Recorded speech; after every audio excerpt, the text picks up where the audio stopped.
When you think about working the fry station at a busy restaurant, you probably just picture, tossing some potatoes into hot oil, right? Well, looking at the operational training manuals we're breaking down in today's explainer, you quickly realize the fry chef role is a whole different beast. It's an absolute masterclass in culinary organization, split-second timing, and high-stakes food safety.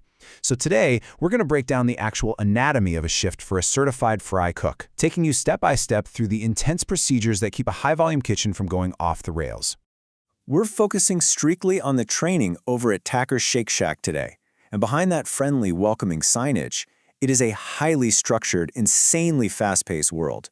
For a fry chef here, a successful meal rush is literally won or lost before a single customer even walks through the doors. It is all about that proactive prep. So here is our roadmap for the shift. We'll cover prepping the fry station, mastering the fryer, nailing those target temperatures and cues, managing portions and expediting, and finally the end of shift shutdown. Let's start with Part 1, Prepping the Fry Station. The absolute foundation of a certified fry cook's success, it's not actually how fast they can cook, it's their prep list. Morning preparation really sets the tone for the whole day. Before things even get wild, you gotta make sure those bulk freezers are packed. We're talking maintaining a massive, constant supply of fries, wedges, okra, sweet potato fries, chicken, and country fried steaks.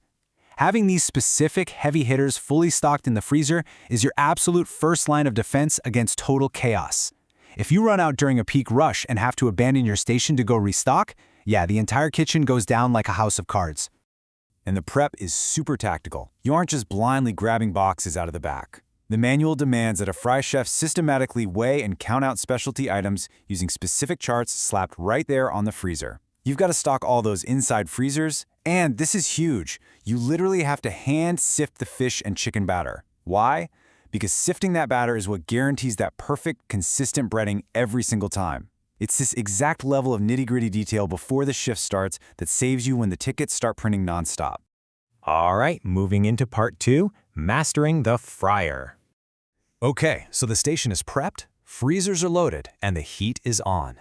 As that meal rush hits, you're relying on a very strict physical layout. You might think, hey, a fryer is a fryer, right? Wrong.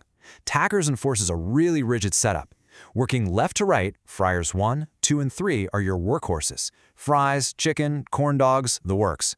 But fryers 4 and 5, those are strictly quarantined for fish and shrimp.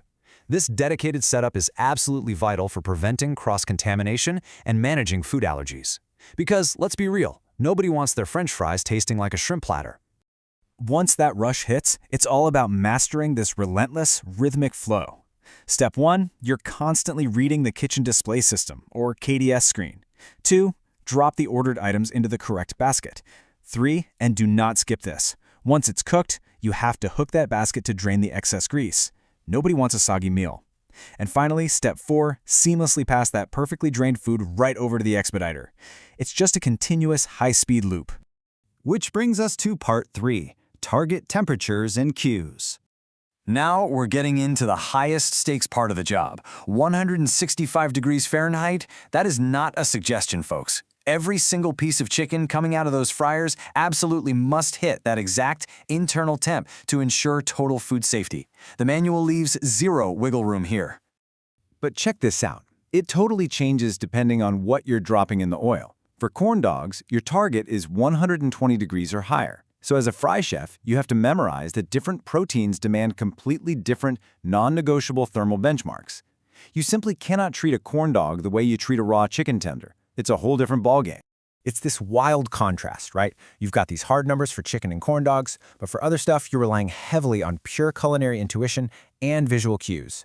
Take the fish, you're watching to make sure it's perfectly crispy and intact, not falling apart in the basket. And then there are the cheese sticks. The training manual specifically warns you to watch these guys like a hawk so they don't pop and blast hot cheese all over the oil. So you're constantly balancing exact thermometer readings with just knowing what the food is supposed to look like. All right, Part 4, Portions and Expediting.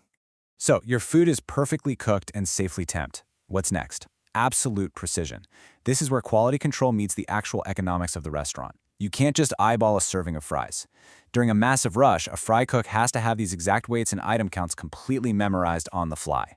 Fries and wedges? exactly 6 ounces. Cheese sticks, strictly counted out. 4 for a small, 6 for a medium, 8 for a large. Cheddar poppers are 5, 10, and 15. Nailing this matrix is the only way to make sure the customer gets exactly what they expect every single time while keeping the restaurant's margins intact. But you aren't doing this in a vacuum. The manual explicitly says to place cooked food on paper plates or cooking sheet to give to Expo for plating. This really highlights the teamwork involved here. You have to organize those perfectly portioned items so you can cleanly hand them off to the Expo. They're basically the conductor of the kitchen, making sure your fries perfectly line up with the right burger so the whole ticket goes out the window flawlessly. And finally, Part 5, End of Shift Shutdown. All right, the rush finally ends, tickets slow down, and you can catch your breath. Let's bring the energy down a bit. But check out that red important stamp. At Tackers, the job absolutely is not over just because you're done cooking. Resetting that station is treated with the exact same intensity as surviving the lunch rush. The breakdown process is rigorous, to say the least. First, obviously, turn off the fryers. But then, every single night, those fry oils have to be filtered to maintain the quality for the next day. Prep tables must be wiped completely free of any organic matter. The top of the oven gets cleaned. The fish in the cooler has to be iced down properly. And finally, you are literally getting down on the floor to scrub and sweep the entire area under the fry tables. It's all about resetting to zero, leaving the station absolutely immaculate for the morning crew.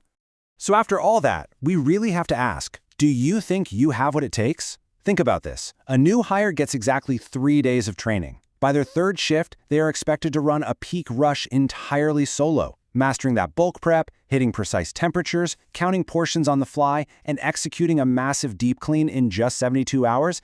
That is the ultimate test of culinary grit. Honestly, the next time you casually order a side of fries, you kind of have to wonder if the person making them is surviving their own trial by fire right then and there. What do you think?